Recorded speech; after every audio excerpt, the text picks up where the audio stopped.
While working at a local gym as a personal trainer, I heard every excuse of why a person couldn't work out. Some were valid in the sense of they had physical injuries or health concerns that restricted their capabilities. That was fair. But there's about three that could have been simply fixed by just having a home gym or doing bodyweight exercises from home. Mind you, I do understand that having a home gym or working out from home is not for everyone. I remember after 12 years of being in the military and being retired, I returned back to Connecticut. I was a stay-at-home dad. I was isolated from people. I didn't really leave my house much. And I thought having a home gym would be great. So I designed my home gym in my basement and I tried to stay in shape. I tried to keep up with it. It didn't really work out because there was something missing. Like I needed that interaction with people. I needed that environment of motivation. Whereas now I work full time. I basically volunteer with my kids. I'm always on the go. I'm always interacting with people. So when I want to work out now and when I want to look for that me time, I come home and I go to my home gym and I work out. So for me, a home gym is probably the best case scenario. There's about three reasons though why people say that they, can't really work out or can't really get in shape. The first one was they're self-conscious. They're worried about what people will think of them or how they will look when they actually start working out. The second one was time. I don't have the time. Most gyms close or gyms are open too early or there's too many people there, so I don't have the time to get in the gym. And then the last one is the cost. We all know how expensive gym memberships is. No one wants to get locked into a year contract into a gym that they might not be able to get to. The first concern that a lot of people have when going to an actual gym facility is being judged. A lot of people are worried about what will other people think of them and how will people interact with them or react to them going to the gym for the first time. So a lot of people will remove themselves and choose not to go to a gym because of that. I remember when my wife was talking to me about returning to a gym after a while. She had a lot of concerns. She didn't know if people would make fun of her for not knowing how to do certain exercises. She didn't know if there was going to be the gym creeps in there, the guys or gals that will follow a person around and make them feel uncomfortable while at the gym. Lo and behold, the first day she went back, there was a gym creep. She was moving from equipment to equipment, from room to room, and this person kept on following around, looking at her, stealing glances every now and then, and it caused so much of discomfort for her that she wasn't even sure if she wanted to return. Luckily, I worked at a gym, so I actually knew the person, and the person was just trying to follow her around just to see if she needed help.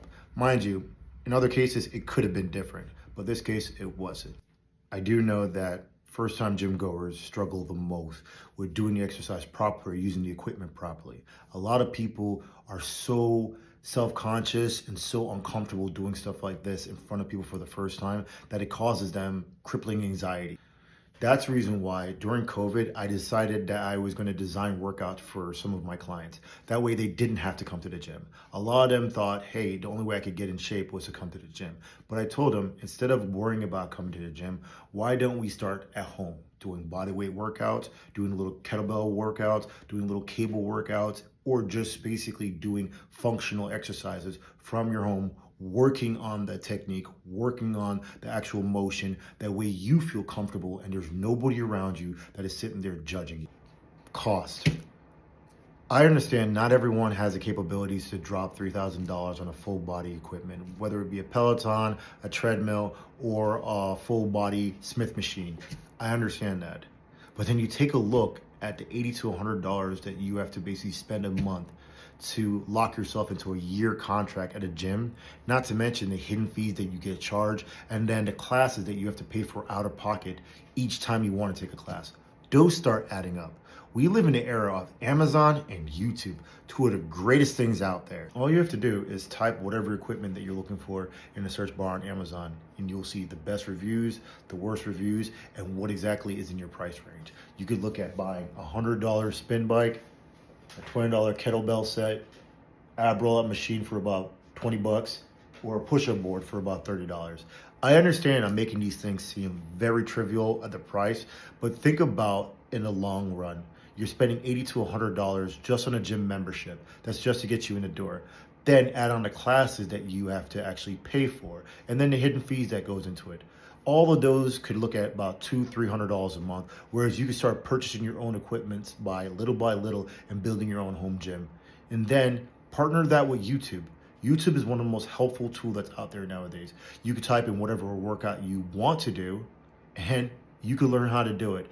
I understand a lot of people feel like they won't be doing it right and they need a personal trainer there with them. But a lot of trainers actually go to YouTube to figure out exactly what routines they need to be able to implement on their clients on the next day of their class. So going to YouTube, following along, searching the exact exercise that you want is a very useful thing. And all of this could be done in the comfort of your own home. You don't have to worry about prying eyes looking at you or people judging you or you not doing it right. Follow along, take care of that, purchase some Amazon equipment, and you can make your own home gym. I understand that what I'm proposing might not be affordable for everyone.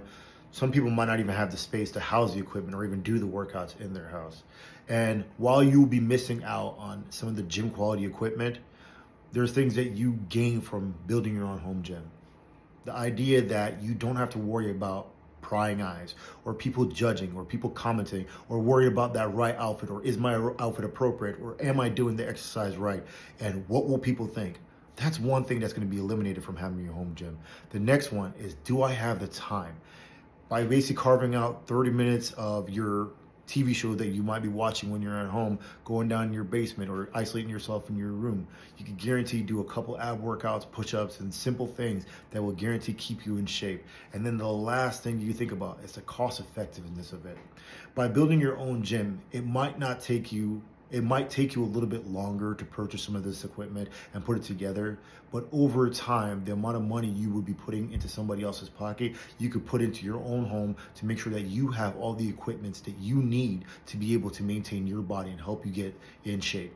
Also, partner that with YouTube and you're a winner.